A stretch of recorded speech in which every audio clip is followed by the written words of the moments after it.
Hello students, good morning. Thermodynamics के पिछले 3 lectures का आप नोट्स बना चुके होंगे और आई होप 50 क्वेश्चंस भी, न्यूमेरिकल्स प्रॉब्लम्स भी आप किए होंगे और 100 एमसीक्यू आप किए होंगे, और यदि नहीं किए होंगे तो आपको कर लेना है। आज का थर्मोडायनामिक्स का मेरा लास्ट लेक्चर होगा, तो आप आइए देखिए Carnot's theorem. What is Carnot's theorem? Carnot's theorem, Carnot's theorem. Carnot theorem क्या कह रहा है भाई? देखो, कोई भी heat engine Carnot's heat engine से ज़्यादा इफिशिएंट नहीं हो सकता working between same temperature difference. मतलब कि कॉर्नर्स हीट इंजन की इफिशियंसी सबसे ज़्यादा होती है। आप लिखिए no heat engine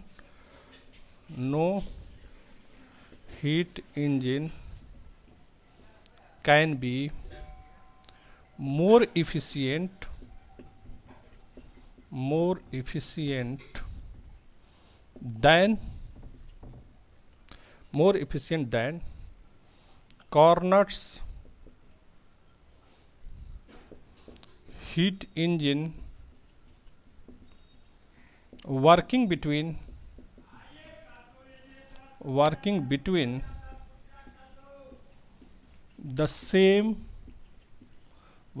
the same temperature difference.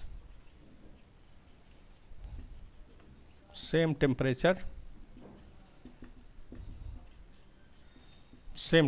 Difference. Okay, कोई भी हीट इंजन की इफिशियंसी कॉर्नट हीट इंजन से ज़्यादा नहीं हो सकती working between the same temperature difference. Okay, note कर लीजिए।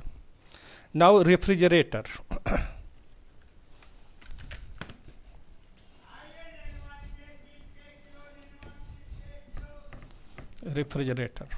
प्रिंसिपल ऑफ रेफ्रिजरेशन आप नोट करिए। प्रिंसिपल ऑफ रेफ्रिजरेशन, देखो, principal of refrigeration is reverse of Carnot heat engine. Carnot heat engine का ठीक रिवर्स होता है रेफ्रिजरेटर। कॉर्नट हीट इंजन में क्या होता है भाई? देखो, एक हाई टेम्परेचर है जिसको कि आप सोर्स बोल रहे हैं, यहाँ पर ये वर्किंग सब्सटेंस है, और ये लो टेम्परेचर है T2, इसको सिंक बोल रहे हैं। हीट इंजन में हीट इंजन हाई टेम्परेचर से हीट को लेता है, ये कुछ वर्क करता है और रिमेनिंग हीट को लो टेम्परेचर पर रिजेक्ट करता है। This is the heat engine, this is heat engine, Carnot heat engine. Refrigeration के केस में क्या होता है? Refrigerator remove heat at low temperature, ये H2 अमाउंट ऑफ हीट को रिमूव किया। Some work is done to remove heat, कुछ work इस पर किया जाता है, और टोटल हीट को हम हाई टेम्परेचर पर रिजेक्ट करते हैं। तो this is the principle of refrigeration. Principle of refrigeration is what? आप लिख लीजिए, principle of refrigeration is reverse of Carnot heat engine. Principle of refrigeration is reverse of Carnot's heat engine. Carnot heat engine का reverse होता है। और इसको कैसे आप स्टेटमेंट कैसे लिखेंगे? डायग्राम बना लीजिए। डायग्राम बनाने के बाद स्टेटमेंट लिख लीजिए।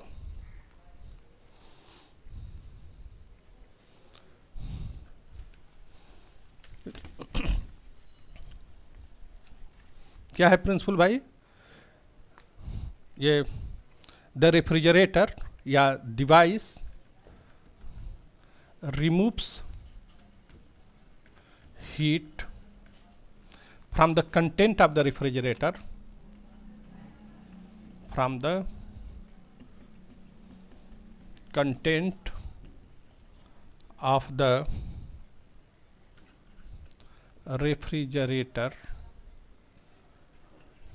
device removes heat from the content of the refrigerator. Some work is done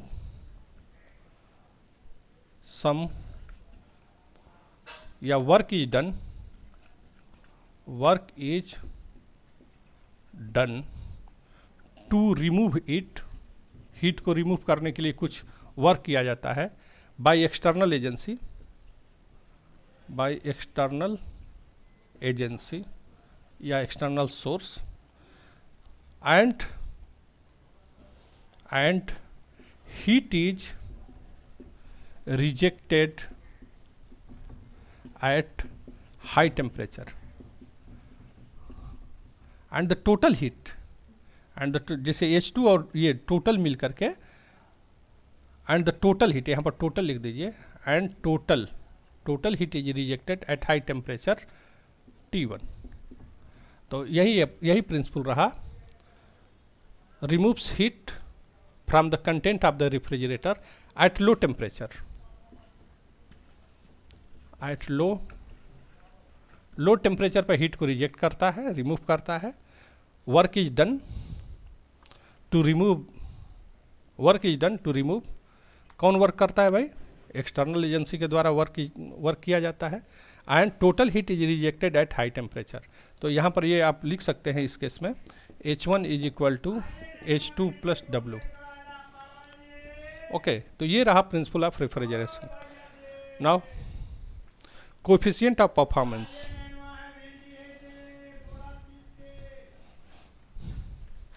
coefficient of performance heading लिखिए।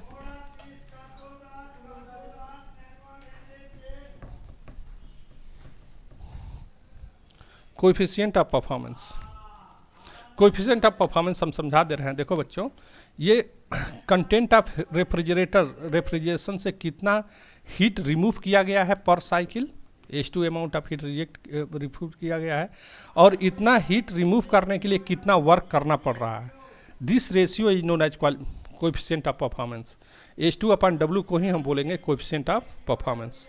ओके, तो आप लिखिए coefficient of performance is the ratio of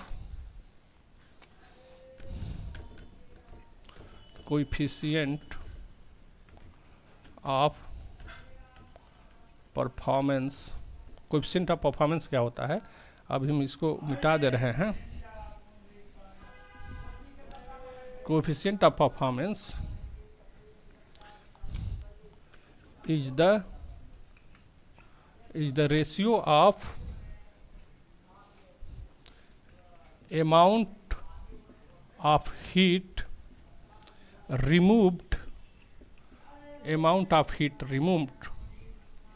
from the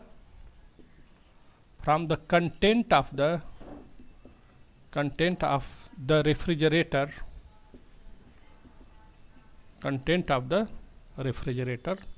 is the ratio of amount of heat removed from the content of the refrigerator to the work done by the external agency,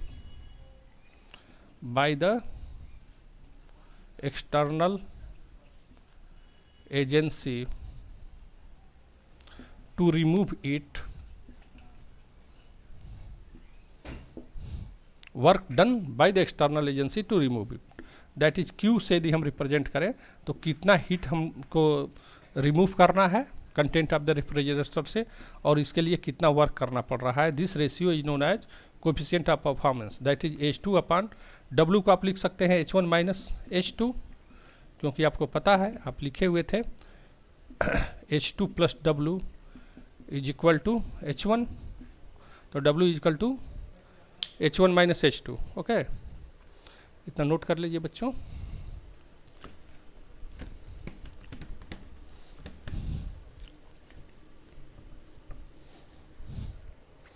तो यहाँ पर देखिए Q is equal to आप लिख सकते हैं H2 से यदि हम डिवाइड कर दें तो 1 अपान H1 से न्यूमरेटर और डिनोमिनेटर दोनों में डिवाइड कर दीजिए, तो 1 अपान H2 अपान H1 ये आप लिख सकते हैं।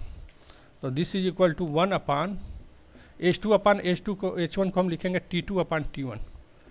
क्योंकि since H1 upon H2 is equal to T1 upon T2, ये हो गया। इसको हम सॉल्व करते हैं।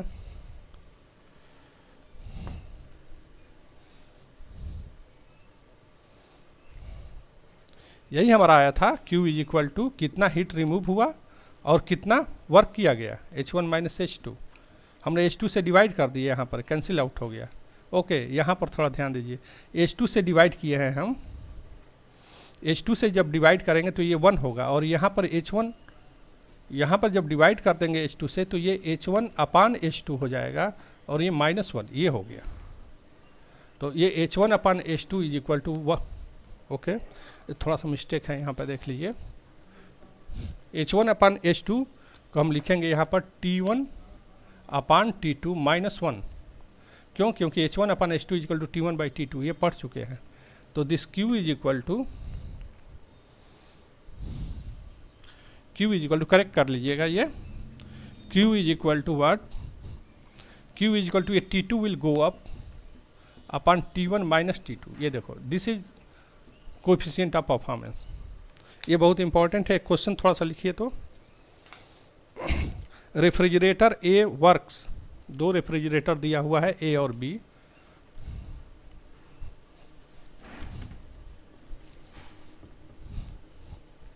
Refrigerator A works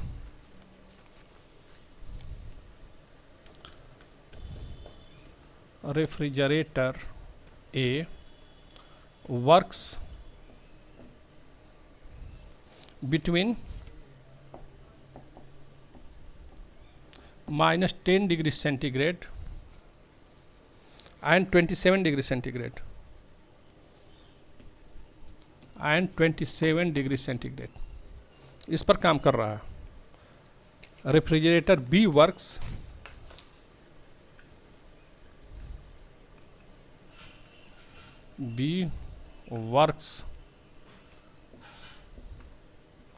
between -27 degree centigrade and 17 degree centigrade। ये रहा। अब क्वेश्चन कह रहा है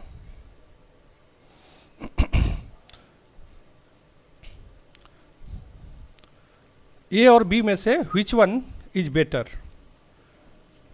which one is better, या which one has better coefficient of performance, which one is better, कौन दोनों में से अच्छा है। ए तो यहाँ पर क्या करेंगे बच्चों, इस केस में हम कोएफिशिएंट ऑफ परफॉर्मेंस देखेंगे।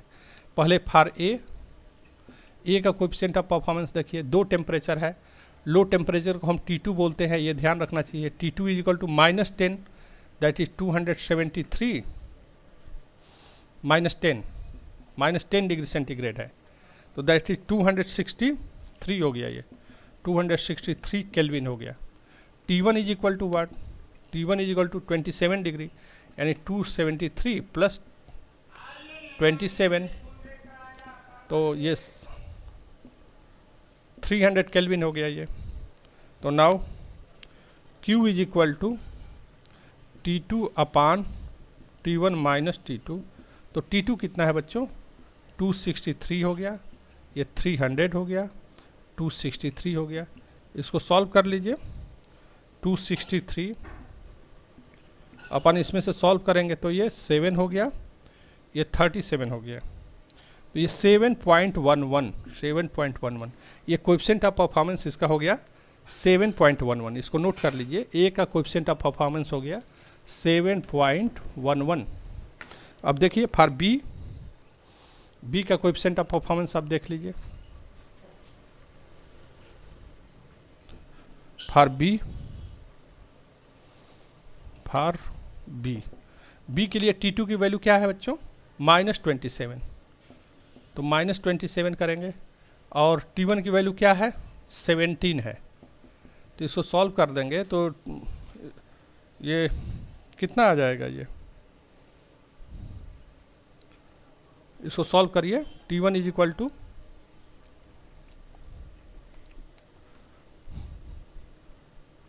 ये आपका 6 हो गया, और ये 6 2 4 246, और ये कितना हो गया बच्चों, ये आपका 290। तो coefficient of performance is equal to 246 upon 290 minus 246, तो this is equal to 246 divide कर दीजिए तो इसमें से डिवाइड करिए इसको, 4 हो गया, और ये भी 4 हो गया, 44। अब इसको आप सॉल्व कर देंगे, इसको डिवाइड करिए, तो डिवाइड करने के बाद ये वैल्यू आ रही है 5.59। तो इसका कोएफिशिएंट ऑफ परफॉर्मेंस कितना हो रहा है? 5.59। तो since the coefficient of performance is A is more than the coefficient of performance of B, hence A is better than B. आप लिखेंगे since the coefficient of performance, आप लिख लीजिए since the coefficient of performance of A is more than the coefficient of performance of B, hence A is better than B. Okay, इस ढंग से हम लिख सकते हैं, A is better than B. Now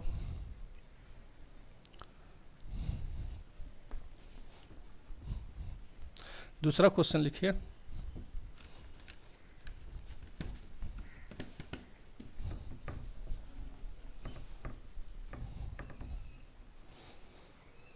दूसरा क्वेश्चन लिख लीजिए इसमें, इन ए रेफ्रिजरेटर, लिखिए in a refrigerator,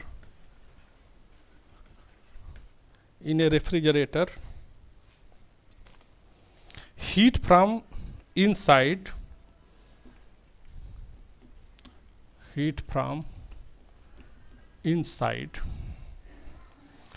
at 277 kelvin, 77 kelvin पर हीट को हम रिमूव कर रहे हैं, is transferred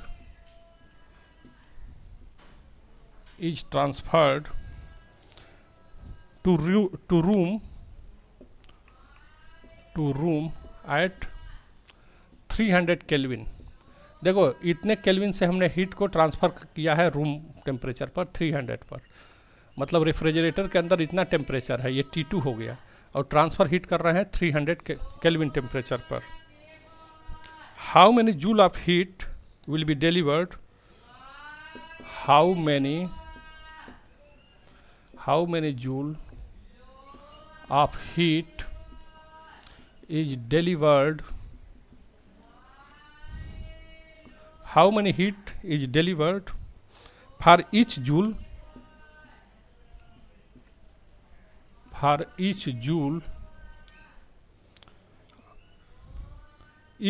of energy, each joule of electric energy।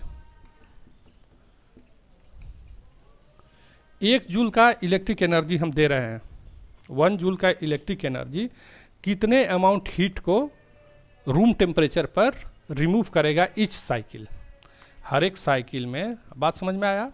Heat transfer कहाँ से कहाँ तक हो रहा है? 27 केल्विन से 300 केल्विन में। ओके, मतलब रेफ्रिजरेटर के अंदर टेम्परेचर है 277 और बाहर का टेम्परेचर है 300 केल्विन। क्वेश्चन ये कह रहा है कि यदि हम 1 जूल का बिजली दें रेफ्रिजरेटर में, फ्रिज में 1 जूल का हम बिजली इनपुट देते हैं, तो कितनी हीट बाहर आ रही है, कितना अमाउंट ऑफ हीट बाहर रिजेक्ट हो रहा है। ओके, तो आप देखो बच्चों, पहले तो Q आप देख लीजिए, quality factor T2 upon T1 minus T2।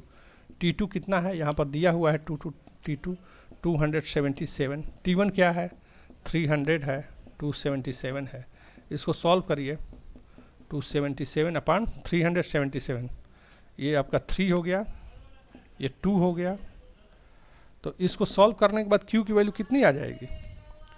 इसको सॉल्व करने के बाद Q की वैल्यू आ जाएगी 12.04, 12.04, ये आ गया Q की वैल्यू। तो Q is equal to what आपको पता है, work done upon heat removed, W/H2। तो दिस इम्प्लाइज वर्क डन, कितना हमको वर्क करना पड़ रहा है भाई, तो hence H2 is equal to W upon how many joule of heat is delivered for each joule of electric energy. हमको ये कोएफिशिएंट ऑफ परफॉर्मेंस क्या होता है, is equal to H2 upon कितना हीट रिजेक्ट कर रहे हैं और इसके लिए कितना वर्क करना पड़ रहा है, इसको बोलते हैं कोएफिशिएंट ऑफ परफॉर्मेंस।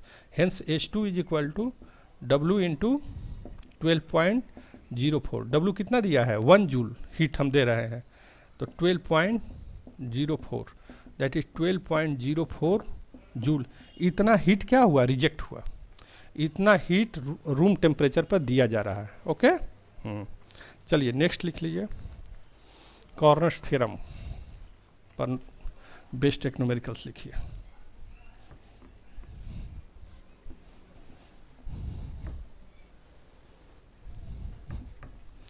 एक न्यूमेरिकल और बनाइए।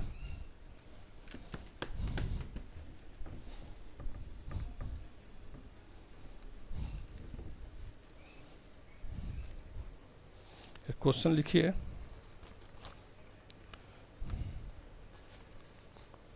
A reversible engine converts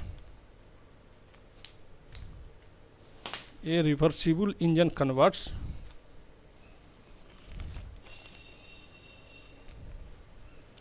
a reversible engine converts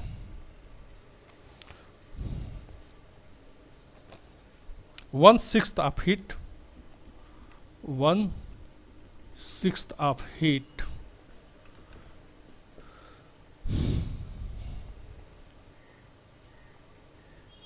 1/6 of heat into work। देखो टोटल हीट का 1/6 वर्क में कन्वर्ट हो गया। When the temperature of sink, ये थर्ड क्वेश्चन अभी हम बता रहे हैं। When the temperature of sink, when the temperature of sink is reduced, when the temperature of sink is reduced by 62 degree centigrade, efficiency is doubled।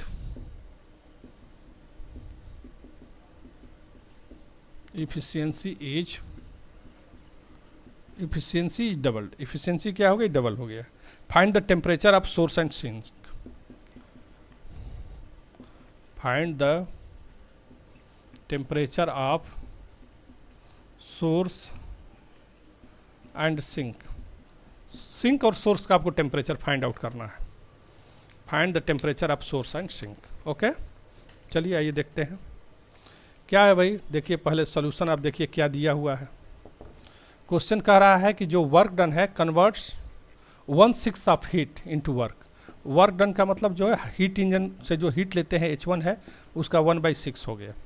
तो efficiency आप निकाल सकते हैं। Efficiency is equal to W/H1, यही होता है efficiency. कितना work हुआ, कितना हीट लिए थे, तो इसको आप लिखेंगे H1/6/H1। इसका मतलब इफिशियंसी तो आपकी 1/6 हो गई। हीट इंजन की इफिशियंसी 1/6 हो गई। तो ये भी आपको मालूम है efficiency eta is equal to 1/T2/T1। तो 1 माइनस T2 के जगह पर आप क्या लेंगे, T2 पूछ रहा है शायद, sorry. The temperature of the sink is reduced by 62 degree. तो ये T2 को हम यहाँ पर आप लिख लीजिए, ये जो है इफिशियंसी, ये इफिशियंसी है 1 माइनस, इफिशियंसी को 1/T2/T1 बोलते हैं ना। ये ऐसा पूरा हम एक ही लाइन में पूरा लिख दिया है। इफिशियंसी को हम क्या लिखेंगे, 1 efficiency is equal to 1 minus T2/T1। अब जो कह रहे हैं ना कि टेम्परेचर यहाँ पर सेकेंड केस कह रहा है कि टेम्परेचर 62 डिग्री रिड्यूस्ड हो गया। अगेन अब देखिए दूसरा पार्ट क्या है इसका। अगेन इफिशियंसी क्या हो गया, 1 माइनस T2/T1। इफिशियंसी कितना हो गया बच्चों, डबल हो गया। दैट इज 1/6 था ना, तो ये उसका डबल 1/3 हो गया। 1 ये डैश कर दीजिए। ये T1 का तो T1 ही है। टेम्परेचर केवल सिंक का टेम्परेचर रिड्यूस किया है। सिंक का टेम्परेचर क्या हुआ, जो पहले T2 था उसका उससे 62 कम कर दिया, और ये तो T1 है ही। तो this implies 1/3 is equal to 1 minus T2/T1, और ये प्लस हो गया 62/T1। ओके, ऐसे लिख सकते हैं। तो 1 minus T two upon T one को क्या लिखेंगे, 1/6 लिखेंगे।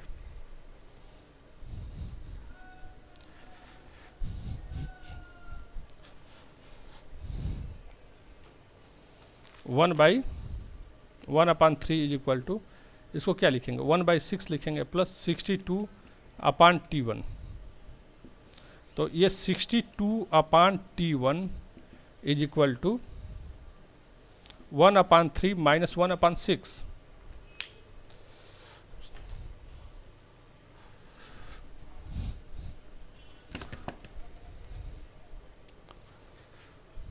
Sixty two upon T one, ये 6 हो गया यहाँ पर, ये 2 हो गया -1, तो this implies 62 upon T one is equal to 1/6। तो this implies T one is equal to 62 into 6।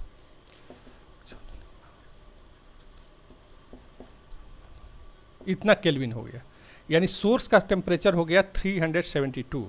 तो जब सोर्स का टेम्परेचर आपको मालूम हो गया तो सिंक का भी टेम्परेचर निकाल सकते हैं। T1 की वैल्यू आ गई 372 केल्विन। तो T2 भी आपने को निकाल सकते हैं। T2 कैसे निकालेंगे, temperature of source and sink, कहीं भी किसी इक्वेशन में वैल्यू पुटअप कर दीजिए, निकल जाएगा। जैसे हमारे पास था ना ये इक्वेशन, कौन सा, वी हैव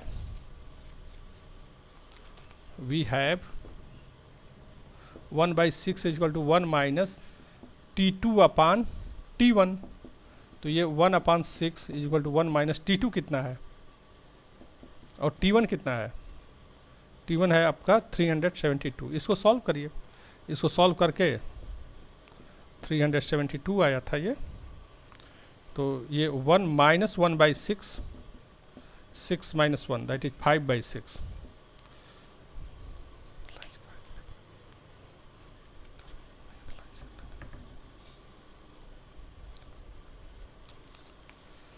तो T2 is equal to 5/6 into 372।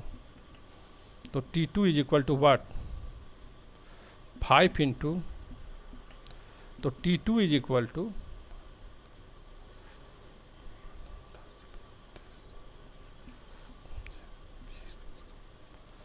Okay ना। ये तो ये हो गया, सिंक का टेम्परेचर हो गया 310 केल्विन। Okay, thank you. तो आप ये थर्मोडायनामिक्स कंप्लीट हो गया बच्चों। आप कम से कम थर्मोडायनामिक्स में आप 50 न्यूमेरिकल्स प्रॉब्लम कर लीजिए और 100 MCQ सॉल्व कर लीजिए। और ये इसके लिए कोई ज़रूरी नहीं है कि हम ये यहाँ पर कुछ क्वेश्चंस हम बनाएं और बना करके दें।